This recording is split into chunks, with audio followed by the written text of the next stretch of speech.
Baiklah,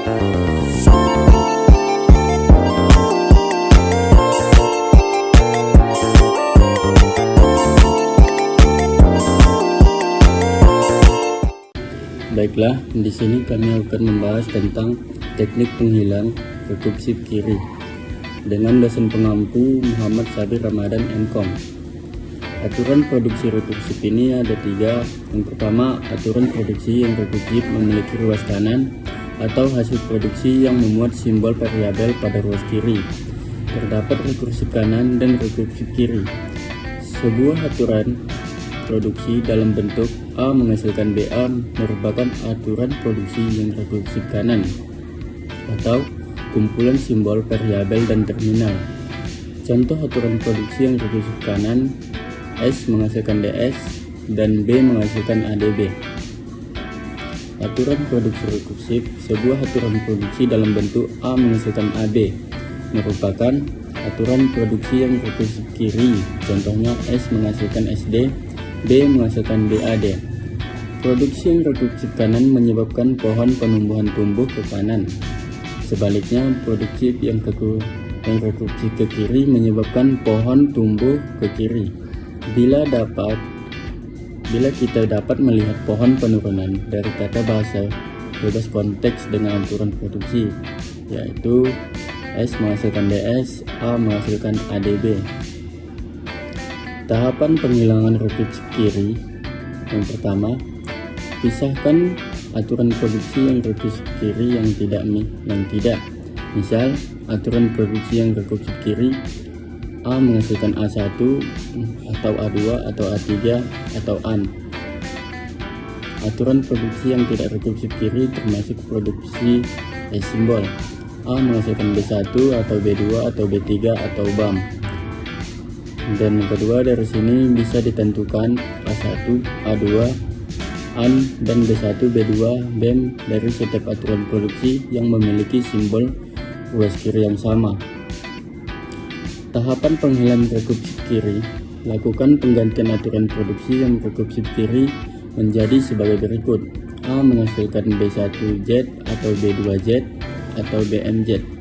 Z menghasilkan A1 atau A2 atau A3 atau AN. Z menghasilkan A1Z atau A2Z atau A3Z atau ANZ. Penggantian di atas melakukan untuk di setiap atau produksi dengan simbol ruas kiri yang sama bila muncul simbol variabel baru. Nah, kita lanjut ke tahapan-tahapannya. Di sini kita lihat ada sebuah bagan yang berisi tentang tahapan-tahapannya. Nah, penghilangan rekursif kiri memungkinkan suatu tata bahasa bebas konteks nantinya diubah ke dalam bentuk normal gray batch. Kita lanjut ke contoh 1. Yang pertama, contoh tata bahasa bebas konteks, yaitu S menghasilkan SAB atau ASC atau DD atau FF atau SBD. Yang kedua, pertama-tama lakukan pemisahan aturan produksi. Yang ketiga, aturan produksi yang rekursif kiri, yaitu S menghasilkan SAB atau SBD. Dari sini ditentukan. Yang keempat, untuk simbol ruas kiri, S A1 sama dengan AB, A2 sama dengan BD. Yang keempat, aturan produksi yang tidak rekursif kiri, S sama dengan ASC atau DD atau FF. Sekarang kita lanjut ke contoh 1 lanjutan. Didapatkan yang pertama, untuk simbol ruas kiri, S B1 sama dengan ASA, B2 sama dengan DD, B3 sama dengan FF. Yang kedua, lakukan penggantian aturan produksi yang rekursif kiri. Untuk yang memiliki simbol ruas kiri S, yaitu S menghasilkan SAB atau SBD, digantikan oleh yang pertama, S menghasilkan ASC Z1 atau DD Z1 atau FF Z1. Yang kedua, Z1 menghasilkan AB atau BD. Yang ketiga, Z1 menghasilkan AB Z1 atau BD Z1. Nah, kita lanjut lagi ke contoh 1 lanjutan. Yang pertama, hasil akhir setelah penghilangan rekursif kiri adalah yang pertama itu S menghasilkan ASC atau DD atau FF.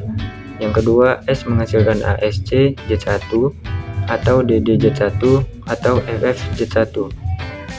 Yang ketiga, Z1 menghasilkan AB atau BD. Yang keempat, Z1 menghasilkan AB Z1 atau BD Z1. Nah, pada kasus di atas, S adalah satu-satunya simbol variabel yang menghasilkan produksi rekursif kiri. Terima kasih.